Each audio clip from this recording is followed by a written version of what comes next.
Salut tout le monde, aujourd'hui on va se retrouver pour une nouvelle vidéo. Aujourd'hui dans cette vidéo on va parler donc de ma femelle Xenopeltis unicolore. Je vous avais fait une vidéo il y a à peu près un mois et un mois et demi à peu près. Quand la vidéo sortira je crois que ça va faire un mois et demi.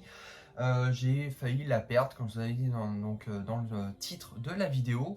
Et c'est vrai parce que c'était pas loin de la perdre. Donc on va faire un petit suivi, on va parler un petit peu d'elle, ce qui s'est passé maintenant depuis 3 mois.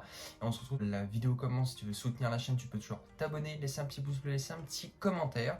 Tu peux aussi me suivre sur mes réseaux Insta et TikTok et aussi sur ma nouvelle chaîne YouTube Short. Vous savez, voilà, il y a à peu près un mois et demi, je vous avais fait, du moins je l'avais publié la vidéo pour vous dire que comme quoi que ma femelle Xenopeltis s'était mise en hivernation au mois de milieu septembre, début octobre.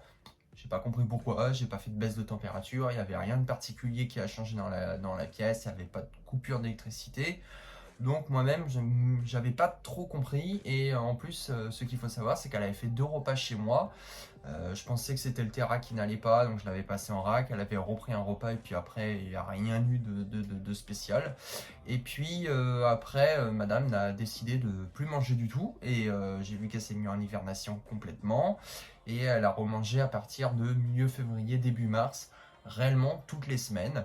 Et là, il faut savoir qu'elle fait entre 15 et 20 repas maintenant depuis qu'elle a redémarré. Et elle a quand même bien grossi. Je vous avais dit qu'elle avait pris entre 100 et 120 grammes toutes les semaines, des souris adultes ou des sauteuses. Maintenant, madame, elle mange. Que ce soit la journée ou la nuit, maintenant, elle mange. Donc voilà, je suis très content. Parce que c'était mon premier spécimen en plus de cette espèce-là. Je voulais vraiment en avoir depuis très longtemps. Et comme vous savez, sur cette chaîne-là, je voulais vous présenter beaucoup d'espèces qu'on n'entend pas souvent parler, qui existent au grand public, mais que beaucoup n'en parlent pas, ou du moins beaucoup n'en présentent pas. Donc moi, c'était mon but de vous montrer plein de choses sur cette chaîne-là.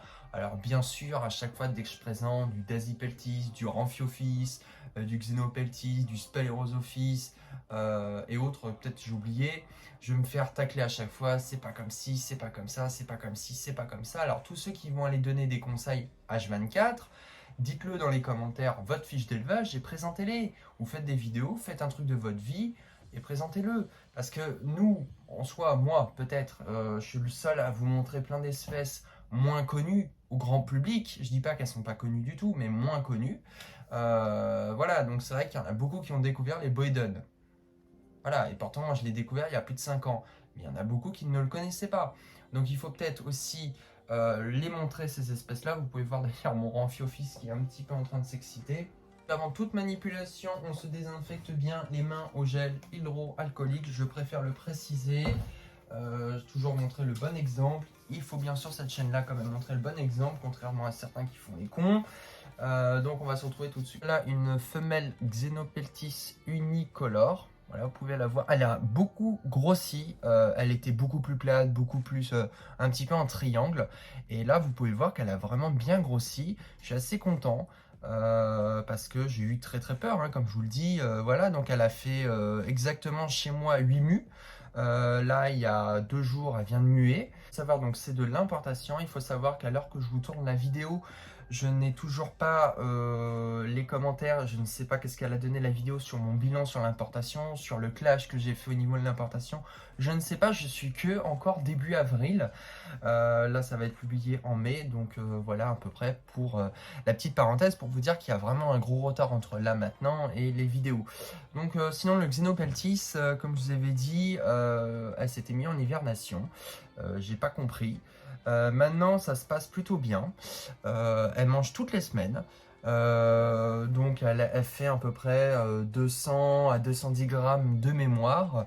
Alors c'est pas énorme, mais c'est vrai qu'elle prend pas mal, elle stocke beaucoup. C'est pas facile pour la nourrir. Alors en fait je vais vous expliquer un petit peu avec cette espèce là, malgré que je vous ai déjà fait des fiches d'élevage. C'est une espèce qui est vraiment fouisseuse, qui s'enterre beaucoup, donc pour aller la nourrir c'est un petit peu compliqué à la pince. Globalement, il faut que je lui pose la proie et puis elle va la choper, ou moi, je pense dans la nuit ou une demi-heure après. Mais globalement, j'ai du mal un petit peu à la choper avec les nourrissages. Maintenant, ça se passe plutôt bien. Vous pouvez voir que c'est assez sympathique du Xenopeltis. Alors pour ceux qui aimeraient se lancer sur des espèces qui sont assez simples, pas compliquées, c'est pas du compliqué. Vous mettez en température au point chaud à peu près du 28 degrés, point froid 24-23 degrés, ça se passe très bien. Vous mettez une sacrée épaisseur de substrat. Et puis c'est pas le plus dur. Alors il faut savoir avec les Xenopeltis, quand ils sont juvéniles, ont un collier tout blanc au niveau du cou. Je vais essayer de vous trouver une photo. Alors pour le moment j'ai qu'une femelle, donc à l'élevage. Prochainement quand je pourrai, mais en fait il y en a des mâles. Pour le moment je ne suis pas pressé de prendre tout de suite un couple. Alors je vais vous expliquer pourquoi. Vous savez que sur cette chaîne là je vous avais dit honnêtement que je me lançais sur la reproduction au niveau des Boyden, ce qui a été fait de ma part et ce qui a très bien marché. Et je me lançais dans la reproduction des Sphalerosophies, ce qui n'a pas du tout marché.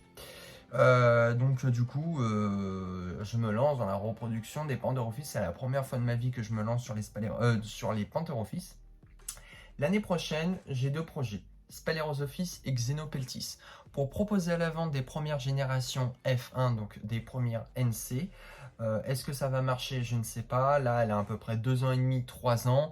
Pour le moment, ça se passe plutôt bien. Bon, j'ai eu des petits soucis avec elle, effectivement. Je me cache pas de le dire en vidéo. Maintenant, j'espère que tout va bien se passer, qu'elle va un peu prendre encore un petit peu plus de poids parce qu'effectivement, ça reprend lentement, mais ça reprend. Voilà, elle a fait quand même 8 mus chez moi. Ça se passe plutôt bien. Donc là, elle vient en rack. Ça se passe beaucoup mieux en rack, donc je ne veux pas aller la déranger. C'est une espèce qui est vraiment nocturne, qui est fouisseuse, donc il n'y aura pas besoin de mettre de décoration du tout. Donc j'avoue, pour moi, c'est beaucoup plus pratique. Elle s'est nourrie il y a 4 jours. Voilà, donc il faut laisser un petit peu un temps de digestion. Moi, je trouve le temps de digestion sur cette espèce-là est assez rapide, un métabolisme plutôt rapide contrairement à certains. Mais voilà, vous pouvez admirer un petit peu sur les plans. Et puis en même temps que la vidéo défile, il y a une vidéo du nourrissage que j'ai pu filmer. Qui est très rare, donc vous pouvez admirer. Voilà, donc c'est une espèce qui n'est pas compliquée. Pour les débutants qui aimeraient voilà, partir sur des espèces un peu moins connues ou du moins qui sortent un peu de l'ordinaire, vous pouvez partir là-dessus. Après, comme je vous dis, il y a des grandes chances avec l'importation que il y a des petits soucis. Moi, on m'avait dit dans les commentaires, ouais, mais c'est à cause de l'importation qu'il y a des soucis au niveau de l'hibernation et problèmes de nourrissage. Pas forcément. Je vous ai dit dans le bilan. Ça m'a même plutôt étonné sur pratiquement tous mes spécimens d'import. Je n'ai jamais eu de problème d'alimentation. C'est ça qui m'a surpris. Après, effectivement, je ne suis pas à l'abri de quelque chose non plus, que certains de mes spécimens d'import meurent demain. Comme je vous ai fait une vidéo avec mon Philoptamus, pour le moment ça se passe très bien.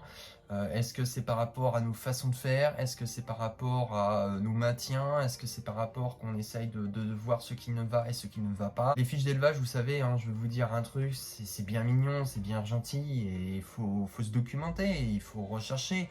Mais le côté théorique et le côté pratique, c'est pas du tout la même chose. Moi, je me souviens, pour vous dire honnêtement, quand on m'a dit pour les Xenopeltis, en côté théorique, oui, je l'ai appliqué. Mais au final, quand je me suis aperçu de plein de choses qui n'allaient peut-être pas forcément, bah, c'était pas pareil. Pareil pour mon Ramphiophis, on a très peu d'informations. Il y a beaucoup d'espèces, c'est vrai, comme elles ne sont pas élevées nombreusement en captivité comme le Ramphiophis ou le Pythias carinata, très peu d'informations. Donc c'est vrai qu'on part sur des bases qu'on ne sait pas trop où on va. Et pour moi-même, c'est assez compliqué. Donc je m'adapte, je fais en fonction. Et puis vous pouvez voir mon Ramphio, bah, il est toujours en vie, ça se passe plutôt bien. J'ai pas eu de gros soucis avec lui. Maintenant, je fais quand même très attention. Mais voilà, je suis quelqu'un en tout cas qui essaye de partir sur des terrains moins connus, peut-être effectivement qu'on a peu d'informations. Après, j'essaye de vous le partager, j'essaye de vous donner avec mon expérience et ma façon de faire. Après, voilà, comme je dis, ça ne plaira pas à tout le monde non plus et je peux pas contenir tout le monde non plus. Il y en a qui n'aiment pas ce que je fais, il y en a qui n'aiment pas ma façon de faire, il y en a qui me détestent. Bah, c'est leur choix, qu'est-ce que vous voulez que je vous dise? Moi, je peux pas, comme je vous ai dit, sur mon pourquoi je me suis lancé sur YouTube.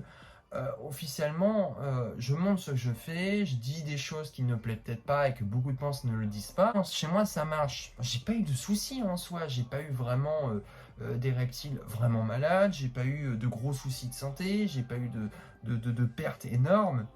Les seules pertes que j'ai eues, c'était pendant le confinement. Mais ça, c'est autre chose. J'en ai eu 2 ou 3, mais hormis tout ça et avec l'import et avec les spécimens d'avant, ils sont toujours en vie. Donc j'ai jamais eu de gros soucis.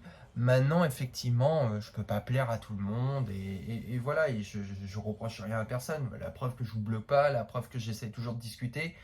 Maintenant, on peut toujours aller me critiquer, French Reptile par-ci, French Reptile par-là, nanani nanana, il fait comme ci, il fait comme ça. Ah bah regardez, chez moi ça marche, chez moi ils sont encore en vie, donc peut-être, posez-vous les questions, je vous l'ai déjà dit avec ma vidéo sur mon Philoptamus. Est-ce que c'est par rapport à nos façons de faire? Est-ce que c'est par rapport à certaines choses? Peut-être, et sûrement. Après, je ne suis pas en eux, je ne peux pas deviner. Effectivement, mon Philoptamus, c'était pas du garanti. Ma femelle Xenopeltis, c'était le premier individu que j'ai eu de ma vie. Donc j'espère que la vidéo t'aura plu. Si la vidéo t'aura plu, tu peux toujours laisser un petit pouce bleu, c'est la seule façon de me soutenir. Et puis moi je te dis à la fois prochaine. Allez, salut!